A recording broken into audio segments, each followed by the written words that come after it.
गीता की जिंदगी में इतनी जल्दी जल्दी घटनाएं घटी कि वह स्वयं हैरान रह जाती थी। वह औरों की ठहरी हुई क्रमबद्ध सहज जिंदगी देखती तो सोचती कि उसके लिए कुछ भी लिखते समय विधाता अक्कड़ बक्कड़ खेल कर लिखता रहा, या जब भी छीनना हो तो किससे छीने और वो चोर निकलकर उसी पर टिक कर भाग लेता। विधाता ने लिख दिया कि गीता के पैदा होते ही उसकी माँ का निधन हो जाएगा। शादी के 1 साल होते ही बेटी भी पैदा हो गई और वह 1 साल में ही विधवा भी हो गई। महज 18 साल की थी जब उसके लिए पहला रिश्ता आया।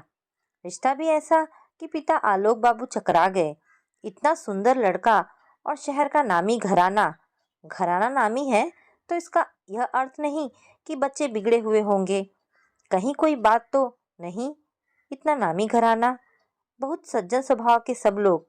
नामी होना पैसे से ही नहीं होता। हर व्यक्ति की इज्जत भी इंसान नहीं करता, पर उस घराने का तो शहर में बेहद सम्मान है। ऐसे घर से जब श्यामलाल रिश्ता लेकर आया तो गीता के पिता आलोक बाबू श्यामू का मुंह देखते रह गए। अरे श्यामू, दिमाग तो तेरा ठीक है? कहाँ वे हवेली वाले और कहाँ हम? अरे बाबूजी, अपनी गीता बिटिया भी तो लाखों में एक है। बीच वाले देवलाल बाबू का लड़का है, पढ़ा लिखा और सुंदर। बाप के साथ ही काम कर रहा है। 2 बेटे हैं, बड़े का ब्याह हो गया है। श्यामू, देवलाल जी का काम क्या अलग है? मैं तो सोचता था वही व्यवसाय है। आलोक बाबू आश्चर्य प्रकट कर पूछते हैं।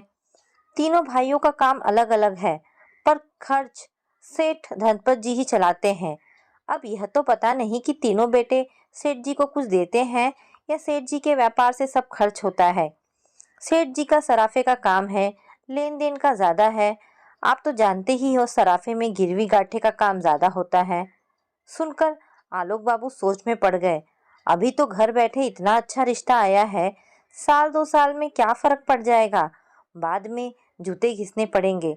फिर यह तो इतना पहचाना खानदान है, बिन माँ की बच्ची वैसे भी कैसे पार लगेगी। पर श्यामू, एक बात समझ में नहीं आई। गीता के लिए खुद उन्होंने स्वयं ही रिश्ता भेजा। ए लो बाबूजी, अपनी बिटिया कौन कम है?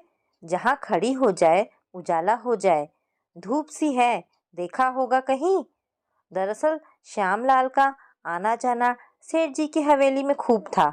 सारे नेक टेले का काम वही करता था, बर्तन भाजी भी वही बांटता। उस परिवार में बच्चा होने पर भी तो श्यामू का काम बहुत बढ़ जाता। तब तो उसकी पत्नी धनिया भी सब काम करने आती। जच्चा के तेल लगाना, बच्चे की मालिश करना, सोहर गाना, सब उसका काम होता। सेठ जी का इतना बड़ा घराना, उनके जैसे 10 घर तो हवेली के बीच के हिस्से में ही बन जाए। हाथी की ऊंचाई वाला फाटक, खूब बड़ा अहाता, दूसरी मंजिल पर बने बड़े से गलियारे में बने बड़े बड़े कमरे। पहले कभी उनके घर में हाथी पलते होंगे, इसलिए पील खाना था। 4 घोड़ों की बग्घी थी। अब हाथी घोड़े तो नहीं थे, पर निशानियां तब भी पड़ी थी। बिना घोड़ों की बग्घी और हाथी के झूल, मोटी मोटी जंजीरें और बड़ा सा खूंटा। कभी बड़ी लंबी सी शेवरलेट गाड़ी थी, जिसका आगे का हिस्सा ही इतना निकला था कि एक गाड़ी बन जाए। जब सेठ धनपत लाल की गाड़ी निकलती थी तो बाजार भर जाता। समय ने वह गाड़ी शोपीस कर दी थी। बाद में कबाड़े के भाव चली गई, जिसका सेठ जी को बड़ा दुख था। बेकार बेच दी। देखने दिखाने की चीज थी। बड़े बड़े गोदाम बन गए थे जो किराए पर उठे थे। खुद तीनों बेटों के काम और सेठ जी का व्यवसाय था। उस फाटक के खुलने बंद होने से जैसे शहर जागता सोता था। 85 मजदूर व्यापारी उसके अंदर आते जाते तो लगता एक शहर चल रहा है। आलोक बाबू ने एक बार तो रिश्ता टालने की सोची। अरे, औरतों की बातें हैं, पता नहीं हवेली वाले बाबू यह ना कहे, ले मखमल में टाट का पैबंद कहीं लगता है। वे साधारण दुकानदार और बिन माँ की बच्ची, ऐसा क्या देखा है? अपने घर के सामने से तो सैकड़ों लड़कियों को देखते हैं, सभी तो अच्छी अच्छी सी प्यारी प्यारी सी होती हैं। बेटी भी ना, भगवान कैसे गढ़ते हैं, बेटियां कितनी सुंदर होती हैं। पर फिर वे बड़े भाई से सलाह कर ही बैठे। भाई साहब, आप ही बताइए क्या करूं? शामों की कही बात है और फिर अभी 18 की ही हुई है। अशोक बाबू की पत्नी उर्मिला ने ही एक तरह से गीता को पाला, इसीलिए उस पर वो अपना अधिकार समझती थी। बोली, 18 की है, ब्याह लायक तो हो ही गई है, साल 2 साल में क्या फर्क पड़ेगा? घर बैठे अच्छा रिश्ता आ रहा है, उस घर से जुड़ने से समाज में अपनी भी इज्जत बढ़ेगी और बच्चों के भी ब्याह अच्छे घरों में हो जाएंगे। उर्मिला की बात सुन दोनों भाइयों ने एक दूसरे की ओर देखा। बात तो भाभी ठीक ही कह रही हैं। आलोक बाबू बोले, भाभी ठीक तो कह रही हैं, पर अभी 18 की ही हुई है।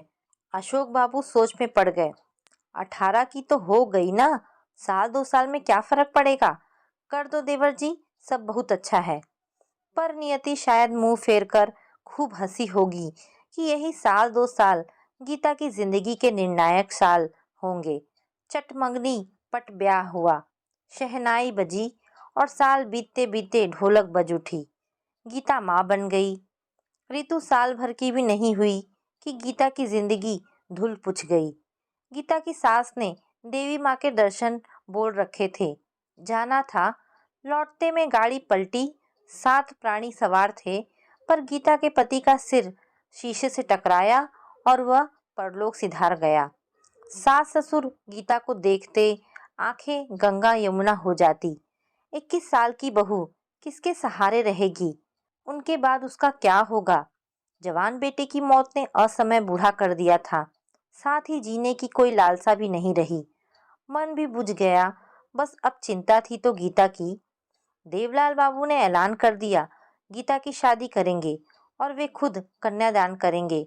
गीता आंसू भरकर सास शारदा देवी के सामने खड़ी हुई। माँ, माँ, अब मैं कहीं नहीं जाऊंगी, रीतू है ना? उसकी बात पूरी भी नहीं हुई कि शारदा देवी बोली, नहीं बिटिया, रीतू हमारी है, मेरे बेटे की अमानत। पर माँ, मैं रीतू से अलग नहीं रह पाऊंगी। नहीं बेटी, अभी तुम्हारे आगे पूरी जिंदगी पड़ी है। हम लोगों का क्या है, आज है कल नहीं रहेंगे। रीतू हमारी है, हमारे पास रहेगी। पर मैं उसके बिना। अभी वह बात पूरी भी नहीं कर पाई थी कि देवलाल बाबू आ खड़े हुए। आते आते उन्होंने गीता की बात सुनी और बोले, और गीता बिटिया, हमसे नहीं पूछोगी हम कैसे रहेंगे? हमारा तो बेटा भी गया और उसकी निशानी भी। नहीं रीतू, मैं मुझे अपना उदय दिखता है, पर मैं भी कैसे जी पाऊंगी? गीता की आंखों से अश्रुधारा बहती रही। शारदा जी की आंख से आंसू लगातार बह रहे थे। उनकी हिचकी बंद गई। अपने रोने को रोकने की बहुत कोशिश कर रही थी। अपना पल्ला उन्होंने मुंह में घुसा लिया, फिर पलटकर दौड़ती सी रोती रोती चल दी। फिर दरवाजे के पास रुककर बोली, मुंह से एक बार कह दे रीतू, उदय की नहीं है, मैं गोद में भी नहीं उठाऊंगी, और सीधे निकल गई। गीता ने मुंह नीचे कर लिया। गीता, जमीन पर आओ, रीतू अभी छोटी है, वो किसी को भी अपना लेगी, पर बड़ी होकर उसका अलग होना मुश्किल होगा। रीतू अब माया के पास रहेगी। देवलाल बाबू का बड़ा बेटा मुंबई में रहता था। 8 साल हो गए थे शादी हुए, पर संतान नहीं थी। वैसे भी जब ऋतु हुई थी तब ही देवलाल बाबू और शारदा देवी ने सोच लिया था कि छोटे की दूसरी संतान होगी तो बड़े बेटे अमित को दिलवा देंगे। इसके लिए बातों ही बातों में वो गीता से कह भी चुके थे।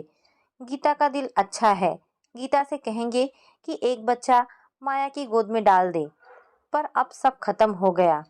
पर हम अपनी रीतू को पराए घर नहीं जाने देंगे। रीतू हमारी है, हमारी रहेगी। और शारदा देवी, मेरा उदय, कहती वहां से चली गई। भारी हृदय से गीता पहले 1 साल मायके रही। पिता आलोक बाबू ने ही रिश्ता ढूंढा। फिर दूसरे साल पिता के घर से ही विदा हुई, पर जिम्मेदारी देवलाल बाबू ने उठाई। गीता के विदा होते ही बिना पीछे मुड़े देवलाल बाबू चले आए थे। शादी होने के बाद गीता ससुराल आई। माँ तो वह तब भी थी, पर अब वह 5 साल के बेटे आरव की माँ भी थी। मनीष की पत्नी भी एकाएक ही खत्म हो गई थी।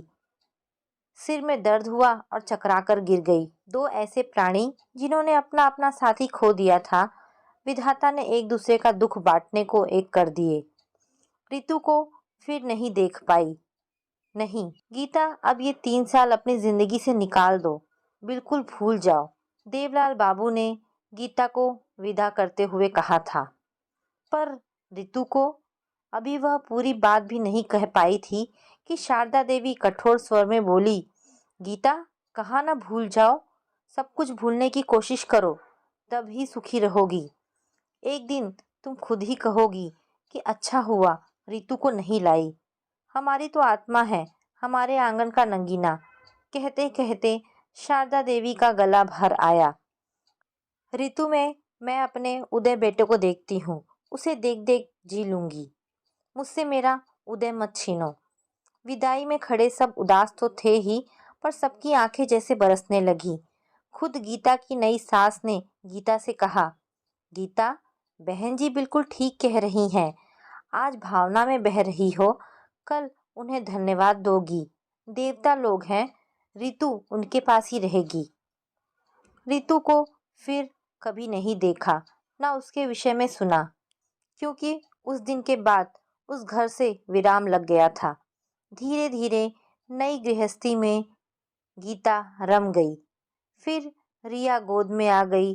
अब रितु कभी कभी ध्यान में आ जाती, कुछ देर सोचती, फिर अपने नए वातावरण में रम जाती। उसे सोचने का समय ही नहीं मिलता था। मनुष्य रुकता है, आगे पीछे देखता है, पर समय नहीं रुकता। हर पल समय बदल जाता है और निकलता जाता है। उम्र समय की बढ़ती है, मनुष्य की तो घटती है। 20 साल का समय कदम दर कदम निकलता चला गया। आरव मुंबई में सर्विस करने लगा। रिया देहरादून पढ़ने चली गई। मुंबई में आरव अकेला रह रहा था। अब उसकी शादी कर दी जाए। मनीष की इस बात पर गीता सहमत थी। हाँ, और क्या सर्विस कर ही रहा है, अकेले दिक्कत हो रही होगी, शादी कर देनी चाहिए, बात करो उससे। गीता मनीष की हाँ में हाँ मिलाकर बोली। आरव पापा की बात सुनकर अचकचा गया।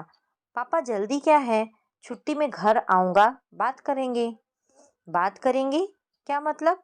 बात क्या करनी है? अब सेटल तो हो ही गए हो, बात क्या करनी है? रिश्ते आने शुरू हो गए हैं। बुआ ने बताया है लड़की अच्छी है, पढ़ी लिखी है, और क्या चाहिए? अब बात क्या करनी है? पर जब हाँ हाँ पापा, हाँ हाँ पापा कहकर आरव बात उड़ा गया, तो गीता का माथा ठनका। लगता है कुछ चक्कर है, गीता बोली, तो मनीष उसका मुंह देखने लगा। जिस ढंग से कह रहा है आऊंगा, आकर बात करूंगा, इसका मतलब है कुछ चक्कर है। स्त्रियों की छठी इंद्रिय शीघ्र जागृत हो जाती है। ठीक है, अभी बुआ जी से कुछ नहीं कहना, अब आ जाए, आगे तभी बात होगी। लगता है कुछ चक्कर है। चक्कर चक्कर क्या हो सकता है? मनीष ने जब उसकी ओर देखकर कहा, तो उसने माथा ठोक लिया। तुम्हारी कुछ समझ में ही नहीं आता है। जरूर कोई लड़की आ चुकी है उसके जीवन में, और सच भी वही निकला। यह रितिका है माँ, मेरे ऑफिस में ही है। माँ, आप मिलोगी तो आपको अच्छा लगेगा। अपने मोबाइल में से पतली दुबली सी लड़की की कई तस्वीरें दिखलाता हुआ बोला। लग तो अच्छी रही है, पर पर क्या माँ? उसे अटकता देखकर बोला, एक बार मिल लेना। अरे ठीक है, लड़की अच्छी होनी चाहिए, तुझे पसंद है बस, हमें क्या चाहिए, तू खुश रहे। मनीष ने बात को वहीं विराम देते हुए कहा। मनीष जानते थे बच्चों से बहस करने या पूछताछ करने से कोई फायदा नहीं। माँ बाप दुनियादारी देखते हैं तो बच्चे वर्तमान देखते हैं। बस देख, कोई बहुत अलग जाति तो नहीं है ना। पापा, किसी को किसी की जिंदगी से कोई मतलब नहीं होता है। अलग कास्ट होगी भी तो आजकल खान पान सब एक से हैं, फेस्टिवल सब एक से हैं, कोई अलग है? फिर भी मनीष ने गीता का मन पढ़ने की कोशिश करते कहा, पापा, किसी को किसी की जिंदगी से कोई मतलब नहीं है। कौन सा रिश्तेदार है जिससे आप अपनी बात शेयर कर सकते हो? कोई है? सब रिश्ते के नाम पर तो जैसे झाड़ू फिर गए हैं। एक बहन है, उसके बच्चे दोनों विदेश में हैं, और तो कोई अब दिखता ही नहीं। मामा जी को देखे ही सालों हो गए। बस होली दिवाली फोन पर बात हो जाती है, और तो कोई है ही नहीं। रिश्ते जुड़ने से जुड़ते हैं, एक डोरी बंधी रहती है, नहीं तो परिवार की चरखी घूमती रहती है। पतंगे उड़ उड़कर ना जाने कहाँ चली जाती है। वैसे भी हर चरखी के साथ एक पतंग की डोरी ही बंधी रहती है। रितिका के पापा कल आएंगे। पापा, कल कह दूं आने को? जाने का समय हो रहा है, परसों तो जाना है ही। हाँ, बुला लो, कल आ जाएंगे। प्रश्नवाचक दृष्टि से गीता की निगाह उठी तो आरव बोला, माँ, मैं तो मिल चुका हूँ, आप लोगों से आगे बात करना चाह रहे हैं। ठीक है, तो लोटस गार्डन में बुला लो, वहीं ठीक रहेगा, घर में तो दिक्कत होगी। गीता सोच कर ही घबरा गई कि कैसे कल ही सारा घर ठीक करे। खाने का इंतजाम भी अच्छा होना चाहिए, प्रभाव तो ठीक ही पड़ना चाहिए। ये ना सोचे कैसे घर में बेटी जा रही है। अब इन सब झंझटों से मुक्ति चाहिए, यही अच्छा है कि रिसॉर्ट में मिल ले। गीता ने सोचा। हाँ माँ, वहीं रुक जाएंगे, मुंबई से आएंगे, उनकी फ्लाइट 8 बजे आ जाएगी, यहाँ 10 बजे पहुँचेंगे, वहीं उनके ठहरने का इंतजाम करा देता हूँ।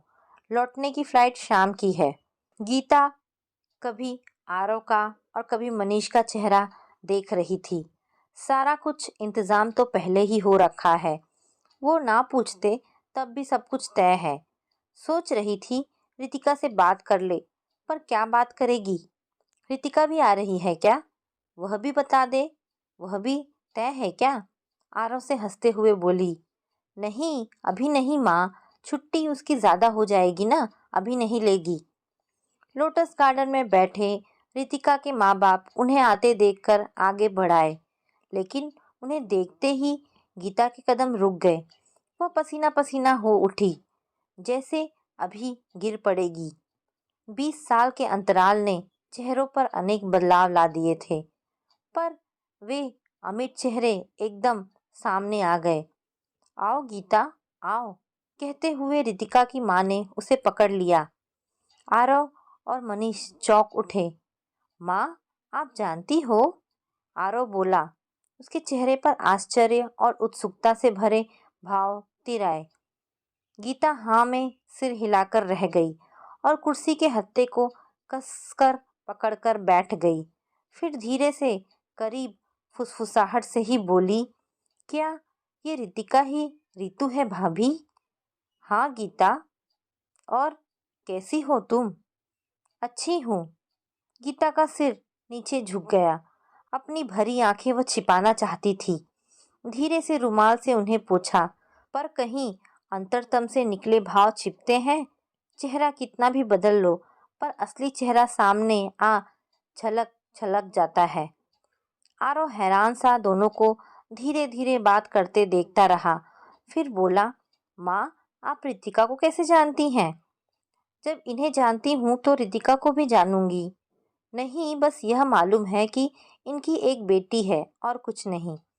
अच्छा आरव, कुछ ठंडा गरम तो मंगा। कहाँ है यहाँ का वेटर, तो दिख ही नहीं रहे। कहती गीता माहौल बदलने का प्रयास करने लगी। उसकी असली इच्छा वहां से आरव को हटाने की थी। आरव के साथ ही मनीष भी देखने चले गए। मन में अलग ही चिंता होने लगी। कैसे होगा अब रितिका और आरव का विवाह? आरव के जाने पर गीता माया भाभी से बोली तो अमित बोल उठे, क्यों, इसमें क्या परेशानी है? कोई नहीं, इसमें सोचना कैसा, वह तो अब हमारी बेटी है, तुम्हारा क्या मतलब? गीता कुछ बोलती इससे पहले ही अमित फिर बोले, न गीता, कुछ नहीं, तुम अब बिल्कुल शांत रहो, कुछ कहने की जरूरत नहीं है।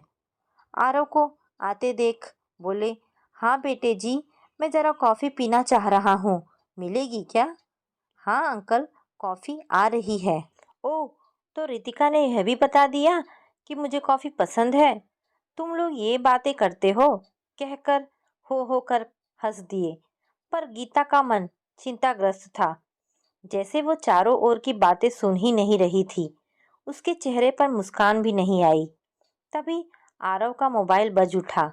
सबकी निगाहें उधर ही उठ गई। क्यों, रितिका ही है ना?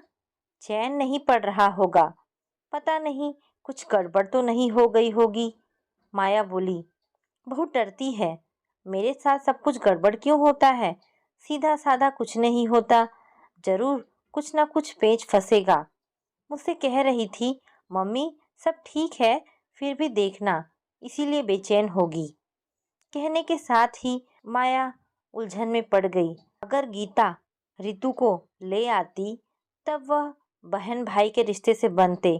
वो तो लाई नहीं या लाने नहीं दिया। उसने गहरी सांस ली।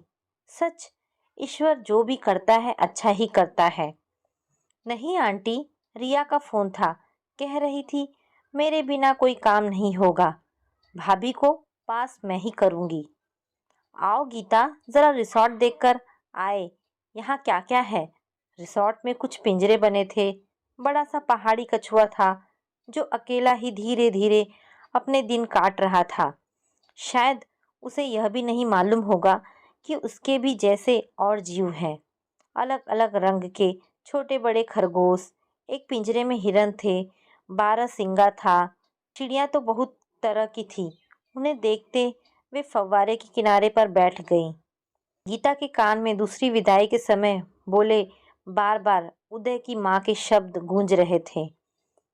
गीता, आज के बाद हमारे सारे संबंध खत्म।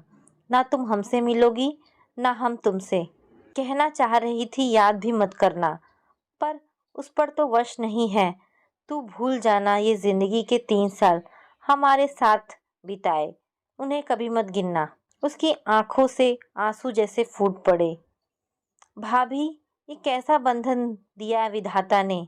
क्या खेल किया है? उसकी हिलती पीठ पर माया हाथ रखकर बोली, मत सोच गीता, ये बंधन जन्म जन्म के होते हैं। कैसी है माँ? वह बीते 20 साल जान लेना चाहती थी।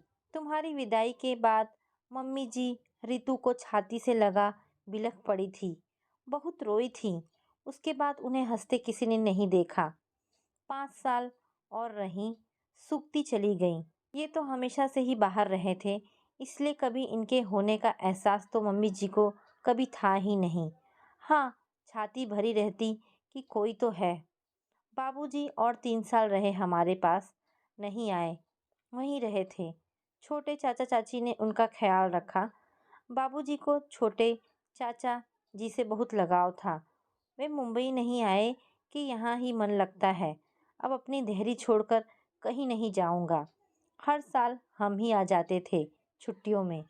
रितु से खूब बातें करते थे। सुन सुनकर गीता के आंसू रुक ही नहीं रहे थे। कुछ देर में प्रकृतिस्थ होकर बोली, भाभी, क्या यह संबंध ठीक रहेगा? गीता, भावुकता से नहीं, यथार्थ में आओ। रितु तुम्हारी बेटी नहीं है, वो मेरी बेटी है। फिर कुछ रुककर बोली, गीता, यहाँ मालूम है कि तुम्हें एक बेटी है? हाँ, यह तो मनीष जी को मालूम है, पर आप लोग उसके माता पिता हो ये अभी तक नहीं मालूम है। शायद जब बात आएगी तब समझ जाएंगे। यह तो संयोग है कि आरव और रितु की मुलाकात हुई है। यह तो मैं भी नहीं समझ पाई थी कि रितिका ही रितु है। तब एक बार भी मत सोचो गीता। भाग्यशाली हो तुम। तुम्हारी बेटी तुम्हारी गोद में वापस आ रही है। मैं भाग्यशाली हूँ कि मासी सासी नहीं, माँ ही मिलेगी। एक बार ध्यान से गहराई से सोचो। आरव के माँ बाप अलग हैं और रितु के माँ बाप अलग हैं। जब कहीं जीन्स एक नहीं है तो बहन भाई कैसे हुए? और इस बात को आगे लाओ भी नहीं, यहीं ख़त्म करो। ना मन में कोई मलाल रखो। अब रोना बंद करो और मुस्कुरा दो। कुछ देर गीता का झुका सिर झुका ही रहा, फिर झटके से उठ खड़ी हुई। चलो भाभी, कहते उसने फव्वारे के पानी से मुंह पर छींटे मारे, रुमाल से मुंह पोंछते हुए मुस्कुरा दी और चल दी एक नए रिश्ते को अपनाने के लिए। तो दोस्तों, ये कहानी यहाँ पर समाप्त होती है। आशा करती हूँ आपको ये कहानी पसंद आई होगी। अगर आपको कहानी पसंद आई है तो प्लीज़ इसे लाइक एंड शेयर करें। धन्यवाद दोस्तों।